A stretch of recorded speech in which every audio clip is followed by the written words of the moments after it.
Le fait simplement d'être persévérant ne suffit pas. Nous devrions avoir l'absolu avant d'être persévérant. Nous devrions avoir la révélation avant d'être persévérant.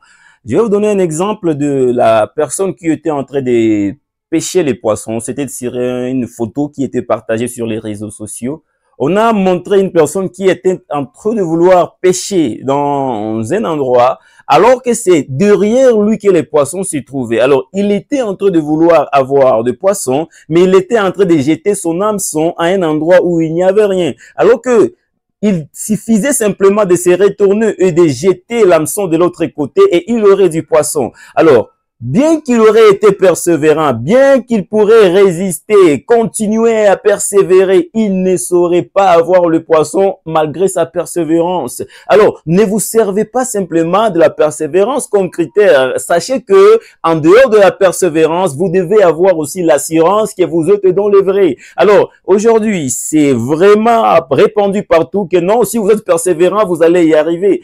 Il y a des gens qui seront persévérants. Il y a des gens qui seront vraiment en train de se donner. Il y a des gens qui se lèveront tôt et qui se coucheront tard et qui le feront jour après jour et qui n'auront rien dans la vie. Il y a des gens qui travailleront durement et qui n'auront rien dans la vie. Il y a des gens qui donneront le meilleur d'eux-mêmes mais qui n'auront rien. Pourquoi? Parce qu'ils sont en train de marcher en dehors des règles d'IG.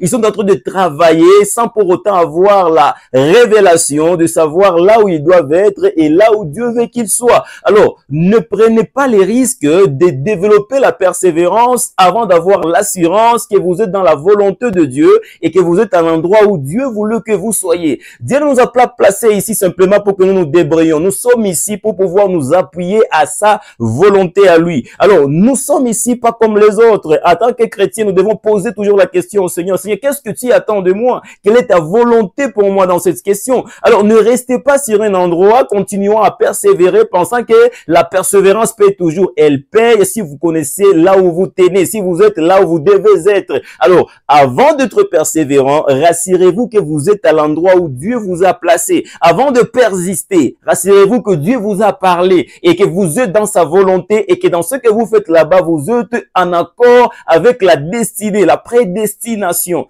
Nous ne sommes pas ici pour faire le hasard. Nous sommes ici pour entrer dans le plan de Dieu et exécuter ce pourquoi Dieu nous a appelés. Alors, ne suivez pas la foule. N'écoutez pas les motivations sur Internet. Écoutez la parole de Dieu et il nous dit que la révélation précède l'action, pas l'action après la révélation. Alors, ce n'est pas bon de commencer à passer à l'action sans avoir eu la révélation. Dieu veut que vous soyez d'abord révélés et après cela, l'action pourra suivre. Alors, je nous conseille aujourd'hui, avant de pouvoir continuer, prenez un temps de vous arrêter. Réfléchissez sur ce que vous êtes en train de faire. Voyez si ça marche ou si ça ne marche pas. Et posez-vous la question, suis-je dans la volonté de Dieu en faisant ce que je suis en train de faire?